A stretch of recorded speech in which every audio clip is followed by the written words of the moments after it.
Have you heard of the term the mental load? So you often hear about it in relation to something like motherhood, the mental load of motherhood. It means that cognitive and emotional labour that goes into trying to think of every goddamn thing. It's that invisible work that goes into organising, planning and anticipating stuff like play dates, doctor's appointments, planning meals, worrying how your kid's doing at school or whether they need new shoes, and just all that endless stuff you have to be on top of. You also feel the mental load if you are a caregiver. Oh, goodness, you must have so much to think about in that situation to remember to stay on top of. And it's the same thing if you're a business owner or you're managing a team or a community group or running a household. So just before I talk about alcohol today, I encourage you to reflect on the mental load that you already carry right now and just reflect on how much that is, because I suspect it's quite a lot. And so often this stuff falls on the shoulders of women. So take a moment to reflect on your to-do list right now, whether it's written down or just all in your head. Let's just acknowledge that before we move on to looking at what this video is really all about, which is the mental load of moderation, because that is a whole other extra thing on top of everything else. So what do I mean by the mental load of moderation? I mean the constant, exhausting stream of decisions, negotiations, planning, and second guessing that goes on in your head when you are trying to drink less but not fully stop. So for me, that mental load used to sound something like this. Okay, so I said I'd only drink on 2 nights this week. So am I going to drink tonight? I could do, but it is only Monday. But then again, I don't think I need to drive later. So I could drink tonight. But then I'll need to remember to stop at the shops on my way back. I think I poured everything else away.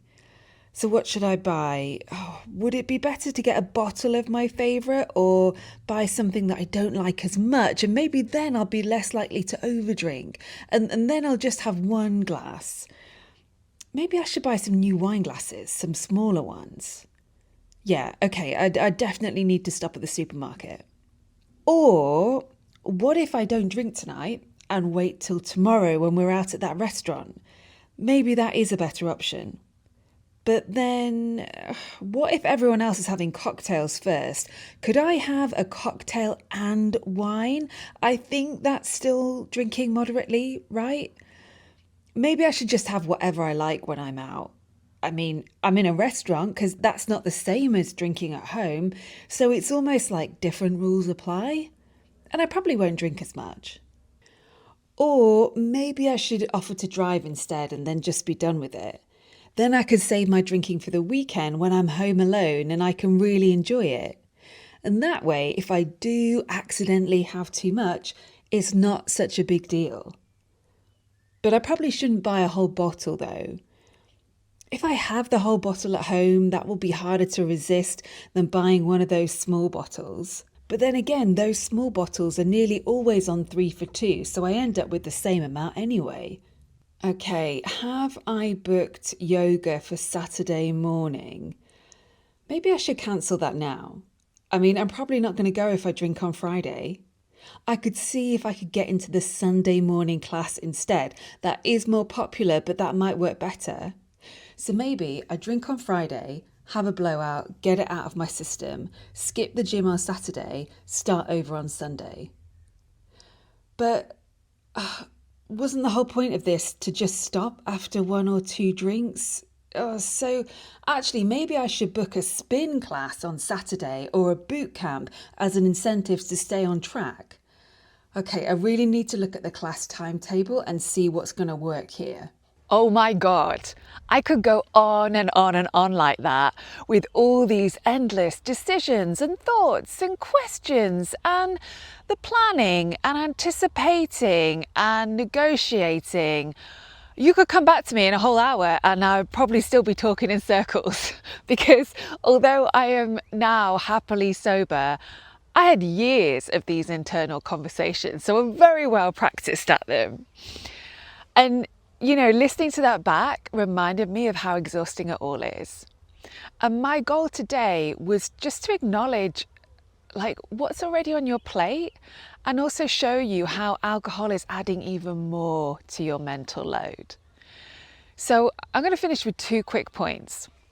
First of all, notice how often having just one drink is positioned in your mind as freedom, because I guess you think that if you did that, you'd be getting the best of both worlds.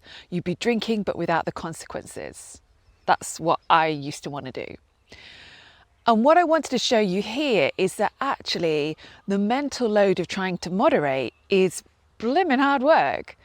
So if you related to that part of this video, can you see it's not easy, it's not freedom. All the planning, anticipating, bargaining and decision making, it's like a part-time job in itself.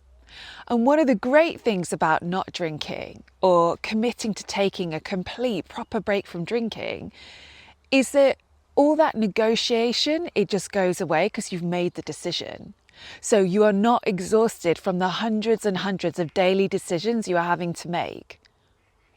Second thing I want to say is that if you drink because you feel exhausted by the mental load of motherhood, of caring, of work, of life admin, or just adulting in general, I get it. And I know that alcohol can feel like a shortcut to relief. Like on the face of it, it seems like it's a pause button, a way of temporarily giving you a break and silencing the noise. But the truth is that alcohol is quietly adding to your mental load, and it's quietly making things worse.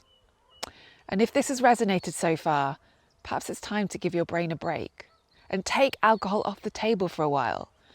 Not forever, just long enough to feel the difference. You might be surprised at how much lighter everything becomes when you do that. So let me know in the comments if this resonates with you, and I'm wishing you a very happy and hangover-free week with no tiring thoughts about moderation, draining your energy and taking up all that brain space.